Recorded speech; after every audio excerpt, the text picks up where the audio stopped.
Now, it's time to get storm smart with this Fox 23 Severe Weather Team Special, sponsored by Rickert Tree Service. Thanks for joining us for Storm Smart, a Fox 23 Severe Weather Team Special. I'm Tulsa's Chief Meteorologist James Adelot. I'm here in Barnesdall, the site of one of two deadly tornadoes to strike Green Country in 2024. I got the chance to speak to a woman who was watching our Fox 23 live Severe Weather Team coverage the night of May 6th when she and her husband took cover. Here's our conversation about that night and what has changed in the months since. I'm telling you, in Barnesdall, this is a deadly emergency. You need to be in your tornado-safe place right now. I knew that it was bad. From Gilland? I think mostly by the tone of your voice. Myra Price was watching our severe weather coverage on Fox 23 News and heard the warning. Oh my God. About a tornado headed straight toward Barnesdall. I just told him, I said, it's bad. I said, James just said, go seek shelter right now. And I said, I'm going, and just took off. Myra and her husband Ron ran for cover. How long were you in the tub before the tornado hit? Not very long. When I got to the door of the bathroom, I could hear the tornado, and I knew it was here. That's what I told him. I said, you better hurry, it's here. And I just jumped in the tub, pulled those things over my head, and then I could just hear the glass. I was hollering for her, and she wasn't replying to me, and I thought, oh, my Lord, she's dead. Ron didn't make it to the bathtub in time. Back then, he told Fox 23 what happened. Something hit me, and that just knocked me down, and just rolled me. He was here when I found him. And I couldn't get up. Minutes later, their home of nearly 5 decades destroyed, but they were both alive. Goodness gracious, that damage is horrific to see. Barnesdall's taken a direct hit from a tornado. Again, looking at radar, it was likely a strong tornado. An EF4 with estimated winds above 170 miles per hour. This Fox 23 drone video shows the path of destruction. Myra and Ron's neighbor lost his life when the tornado blew his mobile home into Bird Creek. Myra made it outside. 2 storm chasers pulled Ron out of the rubble. I just immediately got out and started looking for the things that I didn't want to get soaked and then we smelled the gas and people yelling, get out of here, get out of here. And when you got outside, it was very strong. In the days and weeks after the tornado, with help from family and friends, the two worked together anything they could find that was salvageable. We would work till we were just exhausted picking up. And then we would go home and go to eat, go to sleep, and just start it all over. I say we did that, which we slept very little, probably for 2 weeks. Here's how their home looked in 2023. Here's their home after the tornado. And this is how it looks now. This was the living room, and then was the kitchen, and there was a little hallway, and the bathroom was over here, and there were 2 bedrooms over here. Myra says for months they would find things here and there in the dirt, small reminders of their lives before May 6th. I keep coming back thinking, every time I come back, I walk around to see if maybe I find something. And I found a spoon one time, just a little spoon that my kids had when they were babies, and it was just laying on the ground. Myra and Ron picked up and moved on. They now live in Bartlesville. And some days, it's real sad. Even if you come back, it's not going to be like it was. How long were you here? 48 years. Myra and Ron say they will never forget the night of May 6th, 2024. It's a scary night. We're very fortunate. God had his hand on us. Yes, he sure did on both of us. Yeah. Another night that people won't soon forget happened just a few weeks later on May 25th. That's when an EF3 tornado touched down west of Claremore and moved through the city and on into Mayes County. The storm did extensive damage in Claremore, and 2 people lost their lives east of the city in Mayes County. We'll take another look at that night coming up in just a few minutes, but first, Fox 23 certified meteorologist Laura Mock takes a look at a record-setting year for Oklahoma tornadoes last year. 2024 was the second most active tornado year across the country. 6 states, including Oklahoma, set a new record for the number of tornadoes in a year. In Oklahoma, the National Weather Service confirmed 152 tornadoes, breaking the old record of 149 set in 2019. 40 of the 152 tornadoes in 2024 touched down in the FOX23 viewing area, most notably the Barnsdall and Claremore tornadoes. The Barnsdall tornado, rated an EF4, was on the ground for more than 40 miles, killing 2. 3 weeks later, an EF3 tornado tracked more than 20 miles from Claremore to Salina and resulted in 2 deaths. Why was last year so active? El Nino may have played a role. Out of Oklahoma's most active years, half of those occurred when El Nino was weakening. El Nino is when ocean waters are warmer in portions of the eastern Pacific Ocean. This can influence the jet stream over North America. El Nino and La Nina don't guarantee certain weather conditions, but they can nudge us into certain weather patterns. Oklahoma's previous annual tornado record was set in 2019. That was also a weak El Nino year. 2 records in 5 years. Is this a trend? Well, maybe. Breaking the record for the number of tornadoes isn't something to be ignored. Dr. Harold Brooks with the University of Oklahoma School of Meteorology says there are other factors to consider. We had a record number of tornadoes in the state of Oklahoma last year reported. How much of that is changes in reporting system if we were going to go back and look at, say, 1957 or some year like that? That reporting system includes both people and technology. Compared to 1957, another active year, Oklahoma's population has doubled. More people means more eyes to report tornadoes. It also means more property that can be damaged by even the smallest tornado. The other factor is technology. Advancements with radar means once unseen circulations are now being spotted by meteorologists. Tornadoes from a squall line or QLCS are often quick spin-up weak tornadoes. Out of the 152 tornadoes last year, more than 100 were considered weak. In Tulsa, I'm certified meteorologist Laura Mogg. When it comes to taking shelter during a severe storm, head to the lowest level and center part of your site-built home. Make sure you wear sturdy shoes and a helmet to help protect yourself. Turn up the volume on your TV or take your smartphone with the free FOX23 weather app with you to shelter for updates. And stay in shelter until I give you the all clear. Several Oklahoma schools have built public storm shelters that serve as shelter for their students and the community. Meteorologist Michaela Smith visited one of the newest, Skytook Elementary School, to show you how that doubles as a community storm shelter. Skytook is now one of many cities across Green Country that have a public storm shelter. This new shelter cost $4.5 million and was built thanks to a school bond passed in 2023. If severe weather were to strike, the 8,200 square foot gym turns into a shelter. It can hold up to 1,600 students and staff from 3 nearby district campuses. I talked with Skytook Superintendent Rick Loggins about what this new shelter means to the district and to the community. It's a comfort knowing that, first of all, that we would be able to protect our kids and our staff during the school day. The shelter received FEMA approval and has the highest safety standards to keep people safe during severe weather. The shelter opens to the community when school is not in session. That's anywhere between 4 p.m. and 6 a.m. anytime a tornado watch has been issued that includes the city of Skytook. The most important thing is, if you feel unsafe in your home, to go early to the shelter and not wait until the last minute. I would just encourage people to stay weather aware and don't wait till the last minute, because usually if you're waiting till the last minute, it's too late to be outside. During the day, the gym is reserved for students and staff, but once the school day ends, it opens to the public.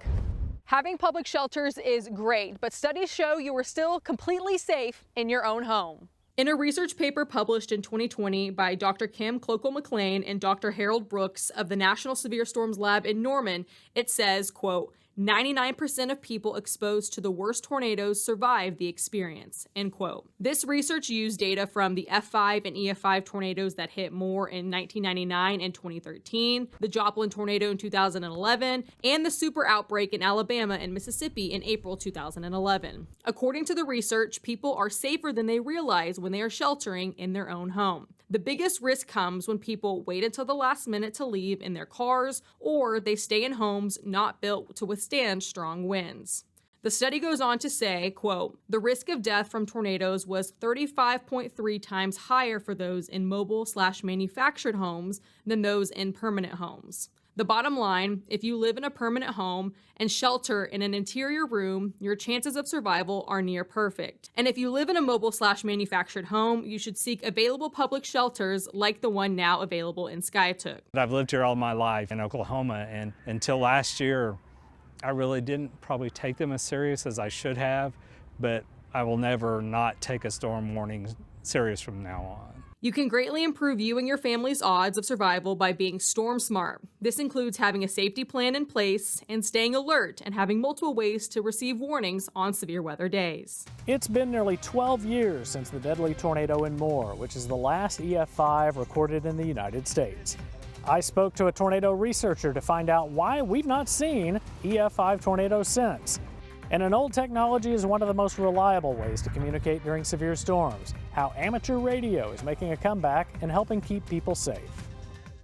You may think of ham radio as an outdated technology, but it's one of the most important tools we have during severe weather.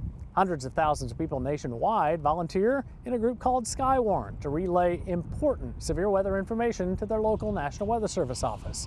Certified meteorologist Mike Grogan talked to the group's head in Tulsa about how the program works. They come from all walks of life with a passion for communication. And when it comes to Oklahoma's dangerous weather, these men and women keep an eye on the sky and a ham radio in their hand. I am a Skywarn NCO, or Net Control Operator. I'm also a storm chaser. Meet Ian Duncan, a volunteer with the nationwide network of storm spotters called Skywarn. Like a number of spotters, Ian combines two passions, weather and being an amateur radio operator. It's been invaluable when I'm in some more of these remote places in Oklahoma to be able to have a direct link back to the National Weather Service here in Tulsa to provide up-to-the-minute weather updates. An advantage Skywarn Regional Coordinator Kelly Baker says ham radio provides spotters like Ian. Everyone can hear what's going on, is on the same page at the same time. So if I hear someone in the next county report something near me, I can also begin looking for that.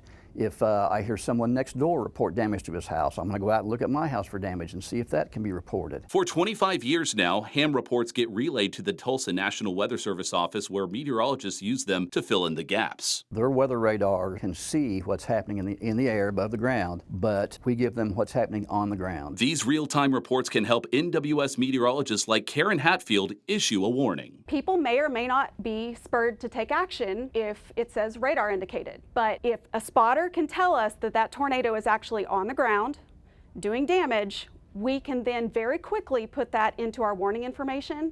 And when people hear that there actually is one on the ground, they will be more likely to be spurred to action. During severe weather, NWS meteorologists monitor the ham radio for reports. And following a disaster, ham radio can help save lives, especially when cellular data becomes unavailable. Friends of mine ended up trapped in their house by a tree that had collapsed onto their house.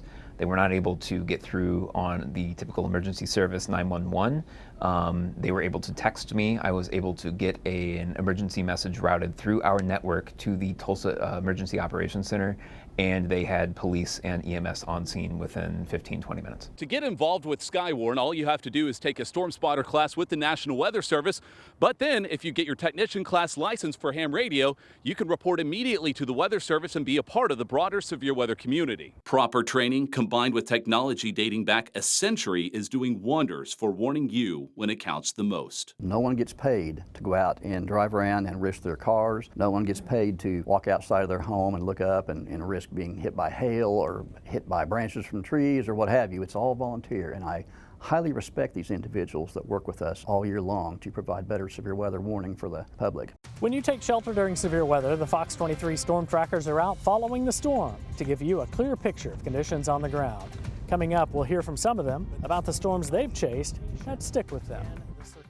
The FOX23 Severe Weather Team would not be complete without our team of FOX23 Storm Trackers. Meteorologist Phil Price sat down with the team of Storm Trackers to talk about what it was like for them the night of May 25th as that killer tornado moved through Rogers and Mayes County.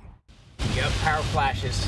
We got power flashes. On May 25th, FOX23 Storm Tracker Greg tracked a tornado east of Claremore that would turn deadly. But I do see that lowering sticking down just to my east still, so this is encroaching on the west side of Claremore. Between Greg and FOX23 Storm Tracker Joseph Tyree, they have seen more than 500 tornadoes.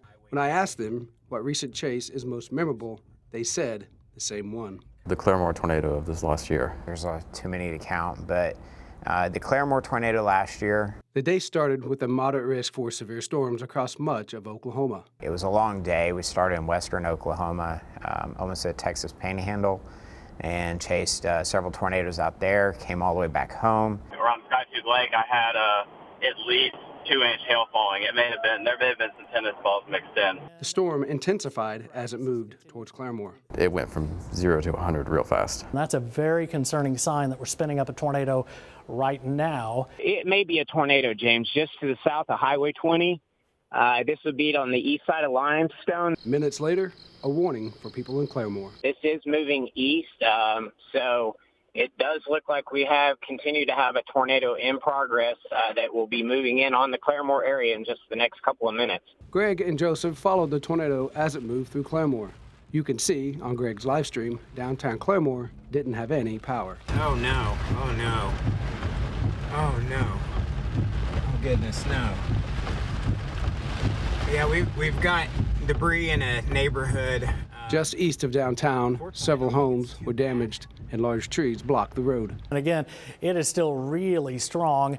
Now just to the north of Highway 20. The tornado continued east and struck Real Rogers Downs and the horse track. Several horses were hurt and 3 killed when their barns collapsed. Really looks like there's a fairly large tornado back here just to my north. Just before midnight, the tornado hit a mobile home in rural Rogers County. 2 women died and several were hurt. Then it dissipated a few miles north of Pryor. But the chase wasn't over. Watching very closely here, we might be seeing that new circulation trying to spin up to the east of Pryor. Have seen a couple power flashes, and so we may, if we don't have tornado progress, it is very, very close. A second tornado had developed east of Pryor and was headed for Salina. As Greg tracked that tornado, a third tornado quickly developed behind him. This is the moment he realized he was caught between the 2 tornadoes. Oh my gosh, yeah. Hey, I'm in the tornado right now, just so y'all know. Crap. Greg managed to stay safe, and the storm weakened northeast of Salina. I asked Greg and Joseph why they take such risk. It's great to be able to take the knowledge and experience that I've gained over the last 20 years of chasing and be the eyes on the ground. Relay that back to the team of meteorologists here. Give people extra time, an extra 5 minutes can make the difference between life and death. I love green country. I've grown up here, so I love the communities. You know, the people always are friendly to you. They take care of each other. So when you see tornadoes here, it's kind of a different feeling about it. It's more of a job, like I have a duty to do versus, you know, hey, I get to go out and see a tornado today. It's been nearly 12 years since the United States has seen an EF5 tornado. I looked into the reason why it's been so long. It's been nearly 12 years since the United States has seen an EF5 tornado. The last one, 2013, in Moore. I went to the National Weather Center in Norman and talked to a tornado researcher about why it's been so long. F5 tornadoes are the top of the scale, the strongest storms on Earth. They're uncommon. Only 6 F5 or EF5 tornadoes have been recorded since 1953 in Oklahoma, and only 59 in the whole country. But it's been more than 10 years since the last EF5 rated tornado, which devastated Moore in 2013. That's the longest gap with no EF5 tornado in weather records. Dr. Harold Brooks has been researching tornadoes since the 1970s. He's co-author on a new academic paper that explains the downturn. In the past, say the 1990s, when we had the F scale, we averaged about 1 F5 a year. And when the EF scale came in 2007, some of those numbers dropped. We were down to only a few every 5 years. Dr. Brooks says it's crucial to rate tornadoes. We virtually never get wind speeds within a tornado. There's no instruments that are there at the right time. And so trying to come up with a climatology, what's the average conditions and the average performance of tornadoes, helps us then to know, well, what should you expect in your area? How often should this kind of an event occur? What kind of construction standards do we need to be setting up to be able to maximize, with still some thought of being economic about it, but to maximize the probability of survival in a tornado? The science behind the rating tornadoes is based on the damage they've done. It's evolving, like all scientific processes, and this constant improvement drives stricter application of the EF scale after a tornado. And is it that are tornadoes different, or what's actually occurred? And it appears what's happened is some different ways we interpret the numbers, particularly what's the wind speed associated with the taking a house completely off of its foundation, a well-constructed house completely off of its foundation. And in the past, that would have been considered, certainly back in the days of the F scale, that would have been considered as F5, that now taking a house completely off of its slab puts it just below EF5. When you examine the database and the threshold for EF5 damage is adjusted within tests, a slight lowering of that threshold gives us roughly the same number of EF5 tornadoes as before.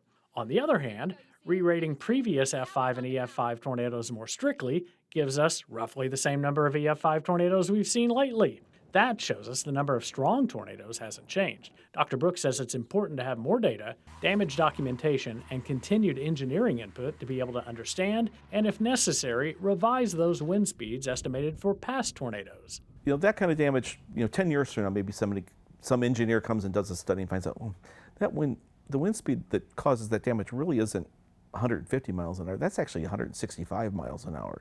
And we could go back and we could revise our understanding of what's gone on in the past. Thank you for joining us for Storm Smart, a FOX23 Severe Weather Team special. We will be closely tracking any severe weather threats that come our way this spring, and you can help too. Be sure to grab our free FOX23 weather app on your smartphone. That way you can stay updated even if your home loses power.